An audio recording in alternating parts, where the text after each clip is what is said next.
Today we're just going to have a quick look at various different ways of doing colour correction and colour grading within After Effects. Now I will warn you, my computer's kind of old and a bit slow, but we're just going to have to make do.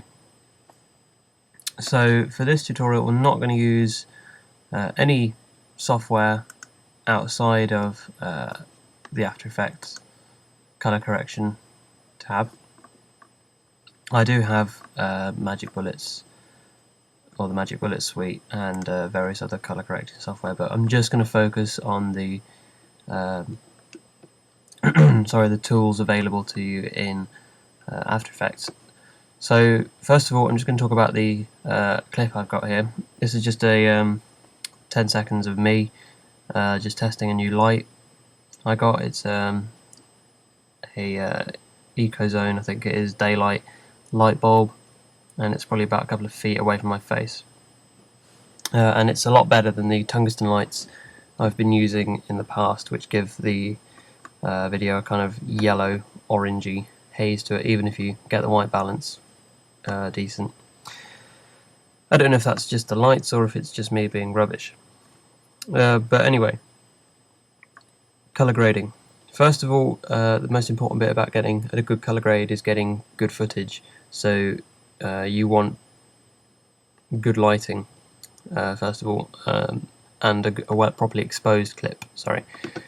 So you can see here there aren't really many points in the video where it goes really black. I mean, there might be here, and the only points that probably goes white are these 2 points here.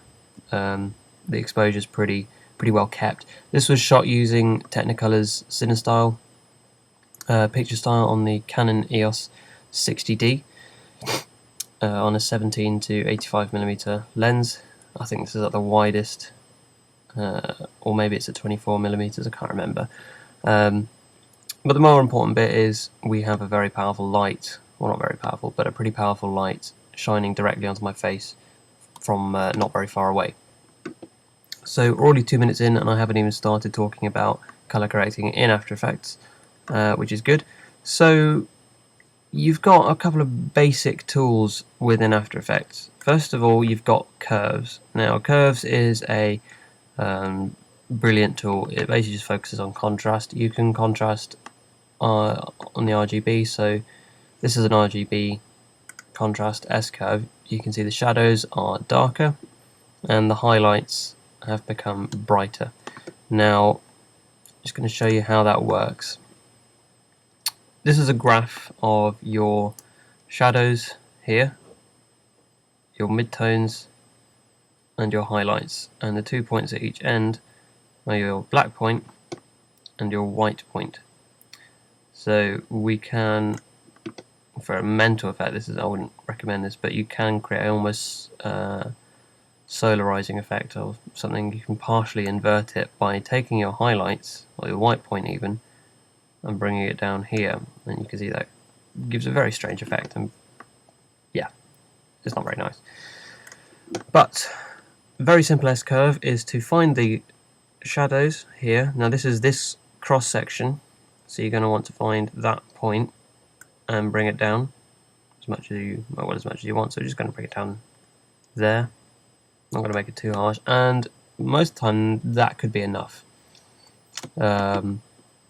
One problem I see with quite a lot of videos is they have this very obvious look that they've applied to it, and obviously they're very good and they've spent a lot of time working on them, but normally just a simple drop in the shadows or just a simple S-curve will do. So then you find your highlights, and your highlights would have moved down as well because they aren't white, or they shouldn't be white. So then you have to find your highlights, which will be the point where it crosses this line here. So that's there, and then you can either just leave it there or you can accentuate it a little bit, and there you have a decent S-curve contrast there. Now you can, within curves, here's another adjustment I did using curves. I did a simple S-curve, as you can see, but I also played around with the other channels, so I don't think I did anything in the red channel, but in green I'm not looking at the right one. So red, I did a very slight curve, so I took some red away from the shadow and added it in the highlights, and even just doing something very subtle like that really changes. You can see how the light on my face changes when I just move the highlights around ever so slightly. So I moved them up in the midtones a bit here to get some of the skin tone back. I don't think I did anything in green, oddly, but in blue I again did a very similar curve. So that's kind of what you can do in curves. Don't rush out and buy looks or anything because you don't really need it. You've got curves is fine. Curves is more than enough, and you can experiment as well, and it's fun. It's kind of a graphical interface. This was also done in curves, so nothing on the RGB, only stuff on the red, green, and nothing on the blue. So on the red it was basically just an S curve, and on the green it was a similar S curve that didn't touch anything on the blue. And that's kind of a blue goldeny look, which you do see quite a lot in films nowadays. So that's curves.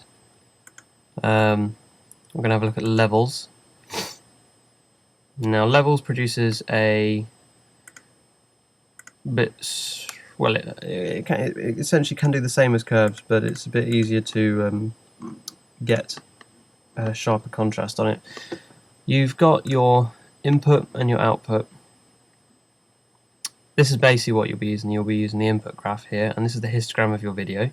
Now apparently we're clipping somewhere. I'm not really too sure what that means. I don't fully understand histograms.